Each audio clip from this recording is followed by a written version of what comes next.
मिथुन Manhas BCCI नुआ अध्यक्ष मिथुन मनहास होई पारंती बीसीसीआई नुआ अध्यक्ष दौड़ में पूर्वतन रणजी खेलाड़ी मिथुन मनहास भारतीय दल पर केबे भी क्रिकेट खेली ना घरोई एवं आईपीएल रे दमदार प्रदर्शन करे 28 तारिख में बसुवा बैठक उपरे समस्त नजर रही रोजर बिन्नी इस्तीफा पर खाली पड़ी अध्यक्ष पद तेरे मिथुन मनहास बीसीसीआई नुआ अध्यक्ष नहीं चर्चा बढ़ी तेरे मिथुन मनहास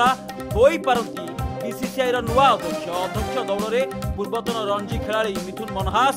भारतीय दल पर केबे भी क्रिकेट खेली ना तेरे घरोई एवं आईपीएल रे किंतु दमदार प्रदर्शन कर मिथुन मनहास 28 तारिख में बसुवा बैठक उपरे समस्त नजर रही रोजर बिन्नी इस्तीफा पर खाली पड़ता अध्यक्ष पदरे